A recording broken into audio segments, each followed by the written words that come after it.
बिस्मिल्लाहिर्रहमानिर्रहीम। Second year students, chapter number 6 anti derivative हम discuss कर रहे हैं। डिस्कशन में हमारे एक्सरसाइज 6.3 और एक्सरसाइज 6.3 में हम क्वेश्चन नंबर जो डिस्कस कर रहे थे वो क्वेश्चन नंबर 3 के डिफरेंट पार्ट्स हम डिस्कस कर रहे थे। आज जो हम आगाज़ करने जा रहे हैं इसमें हम सबसे पहले क्वेश्चन नंबर 3 का जो पार्ट 6 इस वक्त आपके सामने लिखा हुआ है, टेंजेंट को इंटीग्रेट करेंगे। वैसे तो आप यहाँ पर ये देखिए, जहाँ इंटीग्रल लिस्ट आपको गिवन है तो आपको टेंजेंट का आंसर डायरेक्ट बताया गया है ln ऑफ सीकेंट एक्स, यानी टेंजेंट का इंटीग्रल जो होगा वो ln ऑफ सीकेंट एक्स होगा। लेकिन यहाँ पर इसको एज अ क्वेश्चन भी दे दिया गया कि टेंजेंट को आप इंटीग्रेट करें। अब मुझे एक बात बताइए कि अगर ये एक क्वेश्चन आ जाता है टेंजेंट को इंटीग्रेट करने के लिए क्या देते हैं, तो फिर आप ये थोड़ी कर सकते हो कि बस डायरेक्ट जो है ये इसका आंसर लिख दोगे ln ऑफ सीकेंट एक्स। अगर ये एज अ क्वेश्चन आ गया, शॉर्ट क्वेश्चन में किसी क्वेश्चन का पार्ट आ गया, तो फिर आप डायरेक्ट तो नहीं कर सकते ना, फिर आपको स्टेप्स चाहिए। आपको याद होगा अपने प्रीवियस लेक्चर में हमने कॉट को इंटीग्रेट किया था। अगर मैं उसको रिकॉल करूँ तो मैंने कहा था किस तरह कॉट को इंटीग्रेट करते हैं। कॉट फंक्शन जो है, वैसे तो हमें उसका डायरेक्ट इंटीग्रल उसका भी हमें पता है कि कॉट का इंटीग्रल होता है ln ऑफ साइन, लेकिन कॉट को इंटीग्रेट करने के लिए रूल ये बताया था कि आप इस कॉट को लिख लेते हो कॉस अपॉन साइन।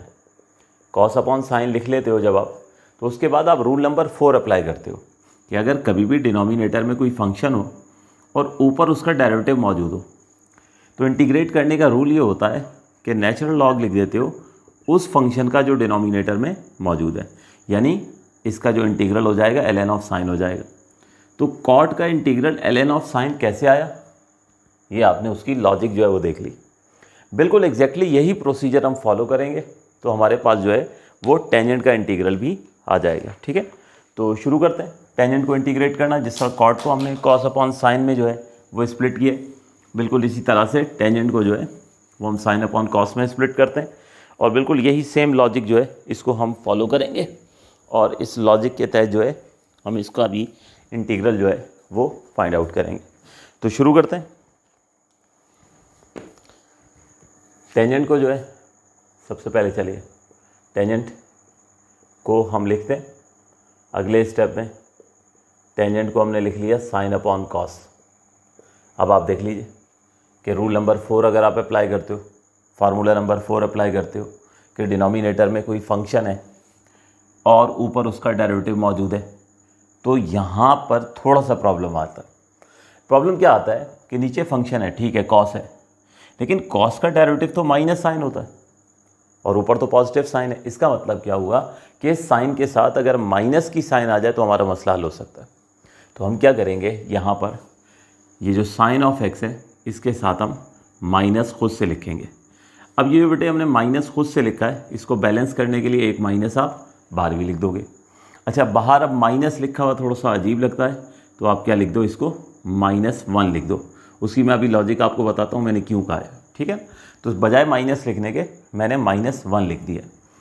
अब आप देखो कि रिक्वायरमेंट पूरी हो चुकी है। डिनोमिनेटर में ये आपको जो है ये नज़र आ रहा है, ये फंक्शन है, ठीक है, और ऊपर आप देखो उसका डेरिवेटिव मौजूद है, कॉस का डेरिवेटिव माइनस साइन मौजूद है। तो होगा क्या कि इसका इंटीग्रल क्या हो जाएगा, आप नेचुरल लॉग लिखोगे उस फंक्शन का जो डिनोमिनेटर में। ठीक है, यहाँ रेफरेंस के तौर पे आप लोग जो है वो फार्मूला नंबर 4 जो मैं बार बार कह रहा हूँ वो सामने लिख लीजिएगा। तो हमारे पास यहाँ पर क्या हुआ कि रूल नंबर 4 हमने अप्लाई किया, नीचे फंक्शन है, ऊपर डेरिवेटिव है, तो natural log of the function which is in denominator, तो ln ऑफ कॉस इसका इंटीग्रल हो गया। अब इसके बाद अगले स्टेप में होगा क्या कि यहाँ पर लॉग की एक प्रॉपर्टी इस्तेमाल होने जा रही है। वो प्रॉपर्टी क्या इस्तेमाल होने जा रही है, मैं पहले लिख दूँ फिर आपको बताता हूँ कि ये जो हमारे पास ln ऑफ कॉस एक्स है इसके ऊपर जो है वो पावर जो है वो आ जाएगी -1। अब ये कैसे आई पावर, तो लोगैरिथम की जो प्रॉपर्टीज़ हमने पढ़ी थी, ठीक है ना, log of m to the power n, application of differential calculus में भी हमने डिस्कस किया था कि log of m to the power n हो, यानी किसी नंबर के ऊपर पावर हो और उसके साथ log फंक्शन हो तो पावर नीचे आ जाती है और नीचे आके log ऑफ m से मल्टीप्लाई हो जाती है। ठीक है ना, यानी ये हो जाता है n log ऑफ m। तो जाहिर सी बात है ये प्रॉपर्टी बेटे दोनों तरफ से हम इस्तेमाल कर सकते हैं ना, यानी अगर कोई नंबर मल्टीप्लाई हो रहा हो, ठीक है, किसी ऐसे नंबर से जिसके साथ लॉग है, तो हम उस n को वापस ऊपर भी तो ले जा सकते हैं। यानी अगर n नीचे आके log ऑफ m से मल्टीप्लाई हो सकता है तो n ऊपर जाके m की पावर भी बन सकता है। तो यहाँ पे एग्जैक्टली ऐसा ही हुआ है, -1 जो है वो ln ऑफ कॉस से मल्टीप्लाई हो रहा था। तो अकॉर्डिंग टू दिस प्रॉपर्टी, ठीक है, ये हमारे पास माइनस जो है ऊपर चला जाएगा -1 और वो कॉस की पावर बन जाएगा। अब मैंने इसीलिए ये 1 लिख दिया था, क्योंकि खाली माइनस होता तो जाहिर सी बात है वो फिर अजीब सा लग रहा था, आपको समझ ही नहीं आ पाती। तो इसलिए मैंने आपको सिर्फ यहाँ माइनस लिखने के बजाय यहाँ -1 लिख दिया था। तो ये हो गया ln ऑफ कॉस की पावर -1। आप क्या कीजिएगा, ये लोगैरिथम की प्रॉपर्टी भी यहाँ सामने लिख लीजिएगा, ठीक है, ताकि रेफरेंस के तौर पे आपको बाद में याद रहे। अगले स्टेप में हमारे पास cos x की पावर -1 है, तो आप इसको डिनोमिनेटर में ले जाएं, इसको लिख दें 1/cos x। और अगले स्टेप में cos जो है 1/cos जो है वो किस में कन्वर्ट हो जाएगा, वो सीकेंड में कन्वर्ट हो जाएगा। तो इस तरह से टेंजेंट का जो इंटीग्रल है वो हमारे पास क्या आ गया, ln ऑफ सीकेंड। ये आप देख सकते हो टेंजेंट का इंटीग्रल जो है किसके इक्वल है, ln ऑफ सीकेंड के। तो ये कैसे आया टेंजेंट का इंटीग्रल ln ऑफ सीकेंड, ये आपके साथ सारे स्टेप्स जो हैं ये मैंने डिस्कस कर लिए, शेयर कर लिए। तो अब अगर एज अ क्वेश्चन आ गया तो ये स्टेप्स करने पड़ेंगे, ठीक है ना। लेकिन आगे चल के आप देखोगे कई सारे क्वेश्चन में जब हम देखेंगे कि लेंदी क्वेश्चन है, कभी टेंजेंट को इंटीग्रेट जो है वो करना पड़ा तो हम डायरेक्ट उसका इंटीग्रल ln ऑफ सीकेंड भी लिख देंगे। तो अब आपने देख लिया 4 इंटीग्रल हो गए। थोड़ी सी इसको अगर रिकॉल करें आप तो आपको याद हो चुके होंगे। देखिए कॉस का डेरिवेटिव माइनस साइन है तो इंटीग्रल पॉजिटिव साइन हो जाएगा, ठीक है। अगर मैं दोबारा कहूँ, शायद मैंने गलत ना कह दिया हो, साइन का डेरिवेटिव कॉस होता है, ठीक है, तो इंटीग्रल हो जाएगा माइनस कॉस। कॉस का डेरिवेटिव होता है माइनस साइन, तो इंटीग्रल हो जाएगा पॉजिटिव साइन। इसी तरह कॉट और टेंजेंट का इंटीग्रल कैसे आया, कॉट का इंटीग्रल होता है ln ऑफ साइन और टेंजेंट का इंटीग्रल होता है ln ऑफ सीकेंड, ठीक है। उसकी लॉजिक हमने यहाँ पर डिस्कस कर ली। नोट कीजिए बेटे, फिर अगले पार्ट की तरफ जाते हैं।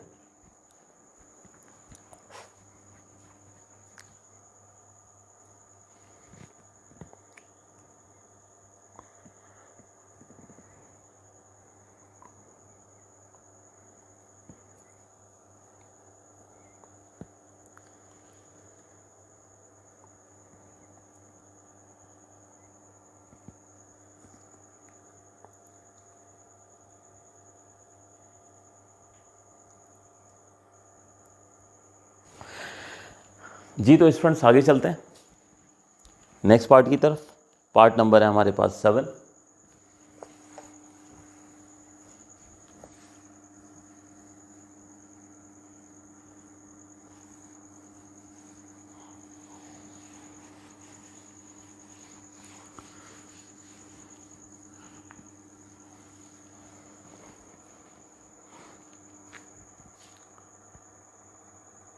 Part number 7 integral of secant square 2ax। अब हमारे पास जो है वो सीकेंड स्क्वायर 2ax आ चुका है। एक बार फिर उसी चीज़ की तरफ हम वापस जाएंगे कि जब भी कोई ट्रिग्नोमेट्रिक फंक्शन में आप देखो कि एंगल जो है आपको थोड़ा सा कॉम्प्लिकेटेड नज़र आ रहा है, तो सबसे पहले आप एंगल को सपोज करोगे, ठीक है। तो हम यहाँ पे सपोज करते हैं एंगल को 2ax को। 2ax जो है वो किसके इक्वल है, y के इक्वल है, ठीक है। अब होगा इसका डेरिवेटिव,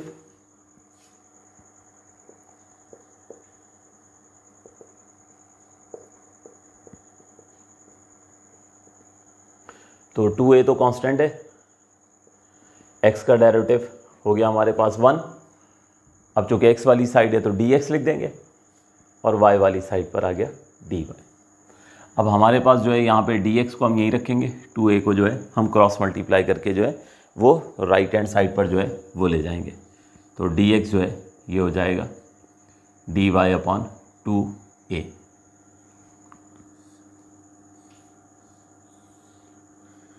तो ये इस तरह से हमारी सपोजिशन मुकम्मल हुई। अब बस क्वेश्चन में पुट करते हैं। क्वेश्चन है हमारे पास सीकेंड स्क्वायर 2ax dx। अब कहाँ कहाँ वैल्यूज़ पुट करनी है, एक तो 2ax उसकी जगह आ जाएगा y, और दूसरा है dx उसकी जगह आ जाएगा dy/2a, ठीक है। ये दो वैल्यूज़ हम पुट करते हैं। तो सीकेंड स्क्वायर 2ax की जगह आया y और dx की जगह dy/2a, अब ये 2a जो है बाहर आ गया और ये हो गया integral of secant square by dy। और अब वो स्टेज आ चुकी है कि हम सीकेंड का इंटीग्रल जो है वो देखें। तो सीकेंड का जो इंटीग्रल होता है 1/2a ये हो जाएगा टेंजेंट y। अब ये टेंजेंट y कैसे हुआ, सीकेंड स्क्वायर का इंटीग्रल, ठीक है। इसकी मैं अब आपको लॉजिक बताता हूँ ताकि मेमोराइज हो जाए। वैसे तो आप यहाँ देख सकते हैं ये है सीकेंड स्क्वायर और इसका इंटीग्रल किसके बराबर है, टेंजेंट के बराबर है, ठीक है। तो मैंने डायरेक्ट यूँ समझिए फार्मूला इस्तेमाल किया और आंसर जो है वो निकाल लिया। इसको मैं मेमोराइज़ करने का भी तरीका बताता हूँ, आपको याद हो जाएगा। लेकिन उससे पहले आंसर हासिल करने के लिए हमें क्या करना होगा कि इस y को रिप्लेस करना होगा, किससे, 2ax से। तो y की जगह 2ax जो है वो पुट कर देते हैं। तो ये होगा 1/2a tangent of 2ax plus c। तो ये बेटे हमारे पास फाइनली जो है ये आंसर आ गया। अब सवाल ये पैदा होता है ये याद कैसे होगा। तो बहुत आसान है इसको याद करना।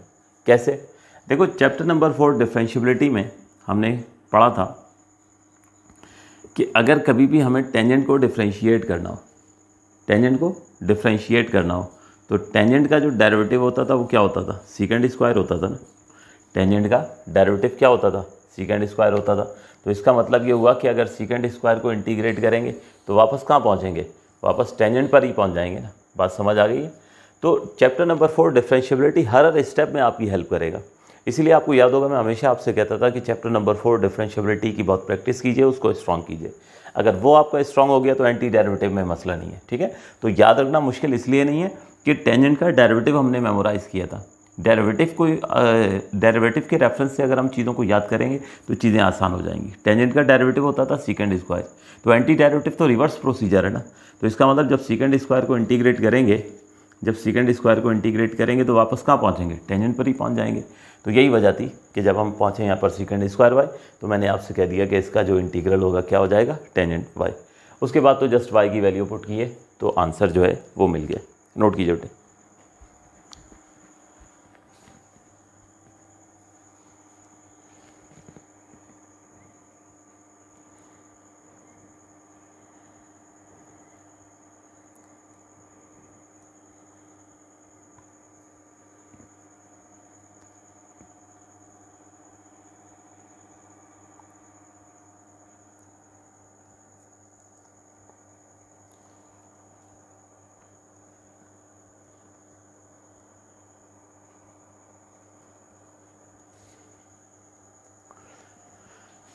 जी तो स्टूडेंट्स चलते हैं नेक्स्ट पार्ट की तरफ। नेक्स्ट पार्ट है पार्ट नंबर 8।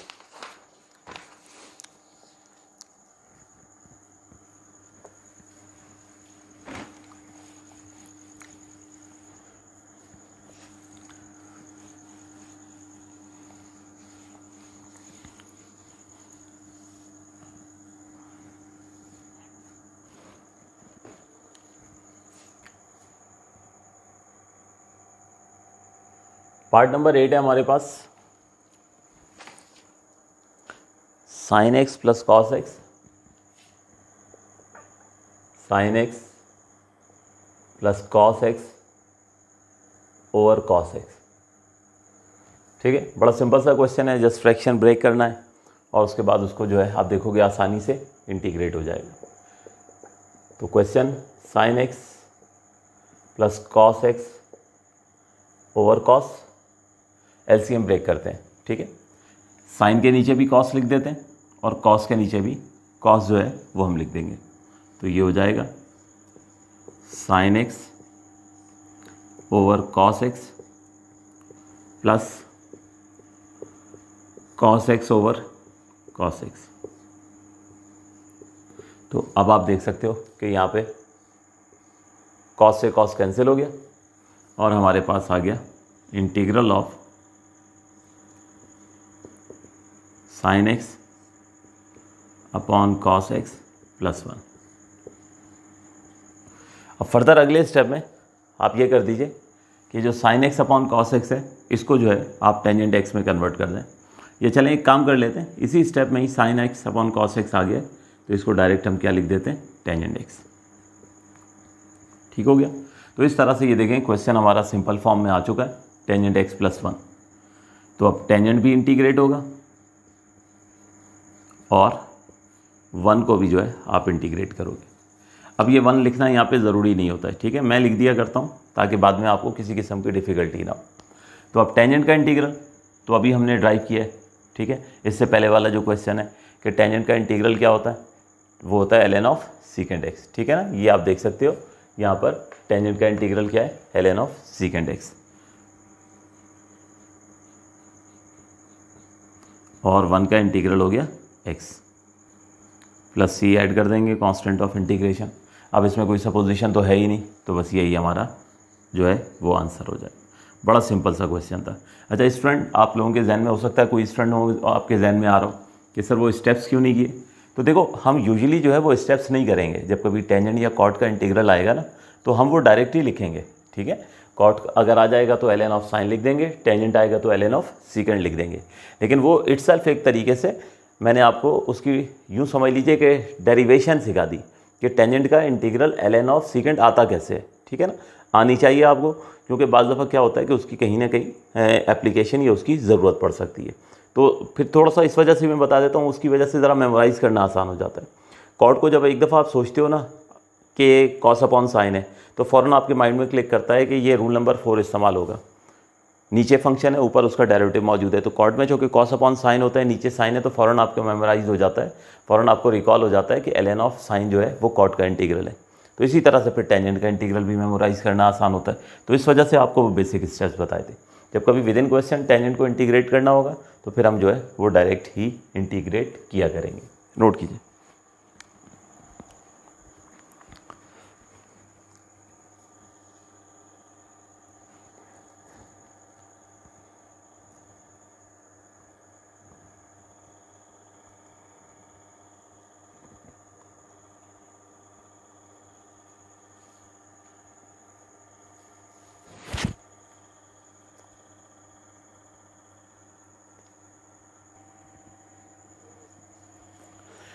जी तो स्टूडेंट्स नेक्स्ट क्वेश्चन की तरफ आते हैं।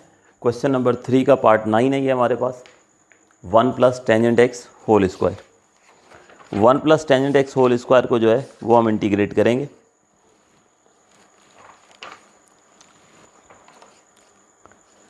One plus tangent X whole square को सबसे पहले तो a plus B whole square का फार्मूला अप्लाई करके पहले से ही ऊपर से जो होल स्क्वायर है ये ख़त्म करना है, ठीक है। जब ये स्क्वायर ख़त्म हो जाएगा तो फिर इसके बाद हम देखेंगे कि किस तरह से जो है वो हम इसको जो है वो इंटीग्रेट कर सकते हैं। तो स्टेप्स कुछ बेसिक मैंने कर दिए, आप लोग देख लीजिए।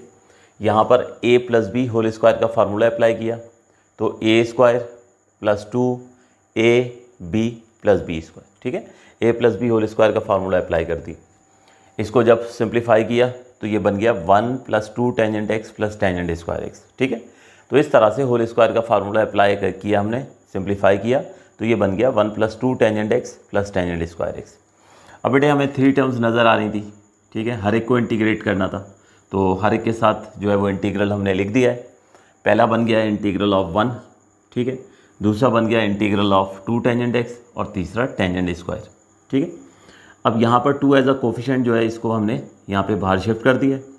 पहला हिस्सा वही इंटीग्रल ऑफ 1 है। मैं बार बार आपको कहता हूँ 1 इसलिए लिख दिया करता हूँ ताकि आपको कोई कन्फ्यूजन ना हो, ठीक है, वरना ना भी लिखें तो चलेगा। तो अब हमारे पास यहाँ पे हम 2 को बाहर ले आए, ये हो गया टेंजेंट और ये हो गया टेंजेंट स्क्वायर। अब 3 इंटीग्रल्स आ चुके हैं हमारे पास, ठीक है। यूँ समझ लीजिए 3 क्वेश्चन है, तीनों को अलग अलग देखना है कौन सा इंटीग्रेट हो सकता है और कौन सा इंटीग्रेट नहीं हो सकता। क्योंकि जो इंटीग्रेट नहीं हो सकता है उसे फिर ऑब्वियसली ट्रिग्नोमेट्रिकली उसकी ट्रांसफॉर्मेशन जो है वो करनी होगी। तो सबसे पहला जो आप देख रहे हो इंटीग्रल ऑफ 1 है, तो 1 का इंटीग्रल तो हो जाता है x। इसका मतलब है ये तो ओके है, यहाँ कोई प्रॉब्लम नहीं है। दूसरे हिस्से पे आ जाए, टेंजेंट को इंटीग्रेट करना है। तो टेंजेंट जो है अपने प्रीवियस लेक्चर्स में हमने टेंजेंट को इंटीग्रेट करना सीख लिया। कॉट और टेंजेंट आपको याद होगा कि मैंने जो है वो उसकी डेरिवेशंस कराई थी। टेंजेंट का इंटीग्रल क्या होता था, ln ऑफ सीकेंड, ठीक है। ये आप देख भी सकते हो कि टेंजेंट जो है उसका इंटीग्रल है ln ऑफ सीकेंड। इसका मतलब है कि इसमें भी कोई प्रॉब्लम नहीं है। अब उसके बाद आ जाइए, असल प्रॉब्लम जो है वो टेंजेंट स्क्वायर में। टेंजेंट स्क्वायर में ये लिस्ट आपके सामने है, ज़रा यहाँ तलाश करो और तलाश करके मुझे बताओ कि क्या इसमें आपको टेंजेंट स्क्वायर का इंटीग्रल नज़र आ रहा है। देखिए और से देखिए, जब तक आप खुद इस टेबल के ऊपर जो है वो तवज्जो नहीं देंगे उस वक्त तक ये मेमोराइज नहीं होगा। तो टेंजेंट स्क्वायर का मैं आपसे जो है कह रहा हूँ कि आप मुझे इस लिस्ट से देखकर इंटीग्रल बताइए। तो इस लिस्ट में आप देखो कहीं भी आपको टेंजेंट स्क्वायर नज़र नहीं आ रहा है। स्क्वायर वाले सिर्फ दो नज़र आ रहे हैं, एक सीकेंड स्क्वायर नज़र आ रहा है और एक कोसेक स्क्वायर नज़र आ रहा है। इसके अलावा कोई भी ट्रिग्नोमेट्रिक फंक्शन स्क्वायर में नहीं है। इसका मतलब क्या हुआ कि टेंजेंट स्क्वायर इस पोजीशन में इंटीग्रेट नहीं हो सकता। अच्छा, जब इंटीग्रेट नहीं हो सकता तो फिर कोई ट्रिग्नोमेट्रिक आइडेंटिटी हम इस्तेमाल करेंगे और उसको जो है वो हम ट्रांसफॉर्म करेंगे। ठीक है, तो वो ट्रिग्नोमेट्रिक आइडेंटिटी हमने इस्तेमाल करनी है। आपको याद होगी फर्स्ट ईयर ट्रिग्नोमेट्री में हमने आइडेंटिटी पढ़ी थी कि 1 प्लस टेंजेंट स्क्वायर जो है 1 plus tangent square theta, 1 plus tangent square theta वो बराबर होता था सीकेंड स्क्वायर के। तो अभी हमें टेंजेंट स्क्वायर को ही तो रिप्लेस करना है, तो 1 को उधर ले जाएं। तो टेंजेंट स्क्वायर थीटा किसके बराबर हो जाएगा, सीकेंड स्क्वायर थीटा माइनस 1। ठीक है, तो मैं यहाँ पे यही काम करूँगा कि ये जो टेंजेंट स्क्वायर है, ये जो टेंजेंट स्क्वायर है इसको मैं रिप्लेस कर दूँगा। तो मैं यहाँ पे रिप्लेस करता हूँ, पुट टेंजेंट स्क्वायर एक्स, इसकी जगह मैं पुट कर दूँगा सीकेंड स्क्वायर एक्स। ठीक है, तो सीकेंड स्क्वायर एक्स माइनस 1, ये हम यहाँ पे जो है ये सब्स्टिट्यूट करेंगे। पहले दो इंटीग्रल जो हैं इसमें कोई प्रॉब्लम नहीं है, ये दोनों इंटीग्रल जो हैं ये एज इट इज़ जो है वो उनको अभी आप फिलहाल लिखेंगे। इंटीग्रेट उसी वक्त करेंगे जब सारे जो है वो इंटीग्रल जो है तैयार होंगे कि बस हम जस्ट जो है रूल अप्लाई करके उनके रिस्पेक्टिव इंटीग्रेट कर दें। तो ये पहला आ गया integral of 1 as it is, उसके बाद आ गया 2 times of integral of tangent x plus उसके बाद हमारे पास यहाँ पर आ गया integral of secant square x minus 1। तो ये इस तरह से हमने टेंजेंट स्क्वायर को सीकेंड स्क्वायर एक्स माइनस 1 से रिप्लेस कर लिया। अब आप क्या करो कि सीकेंड स्क्वायर के साथ और 1 के साथ दोनों के साथ इंटीग्रल हम लिख देते हैं। तो फर्स्ट वाला integral of 1 as it is आया, हमारे पास ये हो गया 2 times of integral of tangent x, उसके बाद ये हो गया plus integral of secant square x और माइनस ऑफ इंटीग्रल ऑफ 1। ये इस तरीके से यहाँ दोनों टर्म्स थी और दोनों टर्म्स के साथ जो है वो इंटीग्रल लिख दिया। अब जैसे ही मैंने दोनों टर्म्स के साथ इंटीग्रल लिखा है तो अब ज़रा गौर से देख लीजिए कि आपके पास ये पहली टर्म जो थी ये इंटीग्रल ऑफ 1 थी और जो लास्ट टर्म है ये भी इंटीग्रल ऑफ 1 है विद नेगेटिव साइन। तो ये फर्स्ट और लास्ट टर्म जो है ये यहीं कैंसिल हो जाएंगे। ठीक है, अगर आप मिसाल के तौर पे नहीं देख पाते हो और आप इंटीग्रेशन की तरफ चले जाते हो तो इसका इंटीग्रल एक्स हो जाएगा, तो उसका इंटीग्रल क्या होगा माइनस एक्स होगा। अगले स्टेप में कैंसिल कर दीजिएगा, तो कोई परेशानी वाली बात नहीं है। लेकिन मुझे नज़र आ गया कि यहीं कैंसिलेशन हो रही है तो मैंने यहीं कैंसिल कर दिया। अब आप देखोगे आपका क्वेश्चन जो है वो जस्ट 2 टर्म्स पर मुश्तमिल है। बड़ा सिंपल सा क्वेश्चन जो है वो बचा है, उसको जस्ट आपने टेबल को फॉलो करना है और उसके मुताबिक आपने जो है उसको इंटीग्रेट जो है वो कर देना है।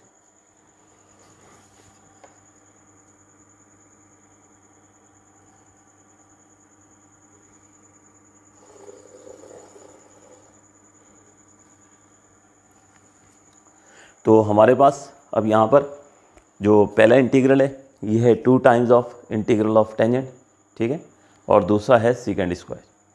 तो 2 times of integral of tangent और plus integral of secant square. तो अब दोनों को आप देख सकते हैं लिस्ट में, टेंजेंट का इंटीग्रल भी मौजूद है और सीकेंड स्क्वायर का भी मौजूद है। टेंजेंट का, ठीक है, क्या होता है इंटीग्रल ln ऑफ सीकेंड, ठीक है, ln ऑफ सीकेंड। टेंजेंट का इंटीग्रल क्या होगा ln ऑफ सीकेंड हो जाएगा। तो ये 2 आया, ये हो गया ln ऑफ सीकेंड एक्स। उसके बाद प्लस की साइन आई। अब सीकेंड स्क्वायर का इंटीग्रल डायरेक्ट टेबल पे ना चले जाया करें, पहले अपनी मेमोरी को रिकॉल किया करें। अपनी मेमोरी को जो है बार बार जो है ना, जब आप उसको फंक्शंस को इंटीग्रल्स को यूज़ करोगे ना, बार बार अपनी मेमोरी पर जोर दोगे तो चीज़ें याद होना शुरू हो जाएंगी। अगर आप हर दफ़ा यही करेंगे कि जब आपके पास इंटीग्रल आया आप फ़ौरन गए उस टेबल को देखा आपने, तो इस तरह से चीज़ें याद नहीं होंगी। अब आ जाएं सीकेंड स्क्वायर पे। तो सीकेंड स्क्वायर का इंटीग्रल, अभी देखिए मैंने आपको बताया था कि टेंजेंट को जब हम डिफ्रेंशिएट करते थे तो इसका डेरिवेटिव क्या होता था, सीकेंड स्क्वायर होता था। तो अब हम क्या कर रहे हैं, इंटीग्रेट कर रहे हैं, तो कहाँ पहुँचेंगे, वापस टेंजेंट पर पहुँचेंगे। अभी आपको एक क्वेश्चन हमने किया था प्रीवियस लेक्चर में, I think secant square 2ax, उसमें ये लॉजिक बताई थी, ठीक है। तो वो लॉजिक इस्तेमाल होगी, तो सीकेंड स्क्वायर का इंटीग्रल जो है ये हो जाएगा हमारे पास tangent x plus constant of integration आप ऐड कर देंगे। ये लिस्ट से भी आप देख सकते हैं कि सीकेंड स्क्वायर का इंटीग्रल क्या है, टेंजेंट x प्लस सी। तो ये था बेटे हमारे पास जो है इस क्वेश्चन का आंसर, यानी 1 plus tangent x whole square जो है इसका इंटीग्रल हो गया 2 ln of secant x plus tangent x plus C. Note कीजिए।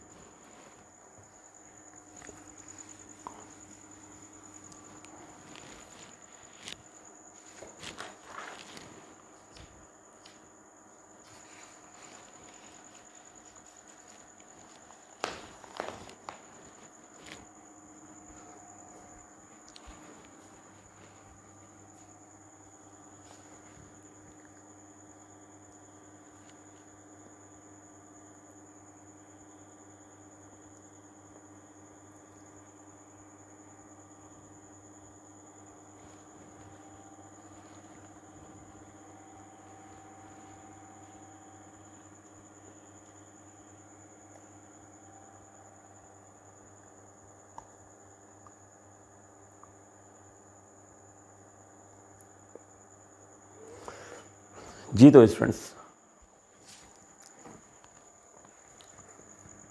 क्वेश्चन नंबर 9, क्वेश्चन नंबर 3 और उसका अब हम सॉल्व करेंगे पार्ट नंबर 10।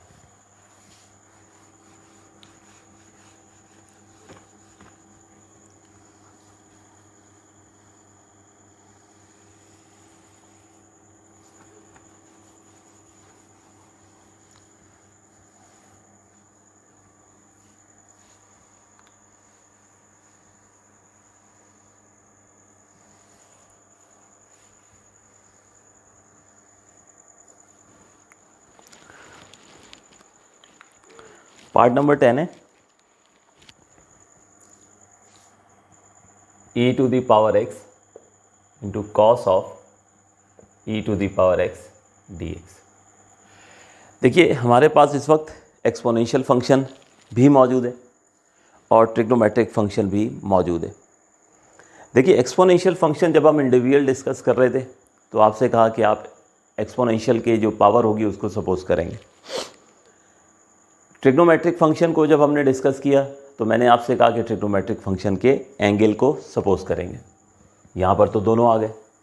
अब सवाल ये पैदा होता है कि इसके लिए क्या रूल होगा, आया एक्सपोनेंशियल की पावर को सपोज करेंगे या ट्रिग्नोमेट्रिक फंक्शन के एंगल को सपोज करेंगे। तो स्टूडेंट ये बात अच्छे से समझ लीजिए कि इसके लिए कोई रूल नहीं है, ये क्वेश्चन टू क्वेश्चन वेरी करता है।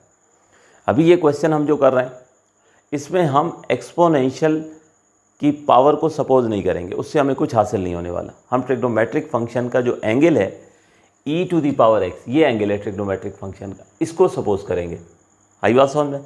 लेकिन ये इसको कोई स्टैंडर्ड या रूल नहीं मान लीजिएगा। हो सकता है आगे चल के कोई ऐसा क्वेश्चन आ जाए, कोई इस तरह से स्ट्रक्चर हुआ हो कि उसमें हम उसकी जो एक्सपोनेंशियल की पावर है उसको सपोज करेंगे। तो ये क्वेश्चन टू क्वेश्चन वेरी करता है, यानी इसको स्टैंडर्ड रूल नहीं बना लेना है आपने, इसको स्टैंडर्ड रूल के तौर पे अपने जहन में नहीं रख लेना है कि जी ट्रिग्नोमेट्रिक फंक्शन का एंगल ही हमेशा सपोज होगा, ठीक है ना।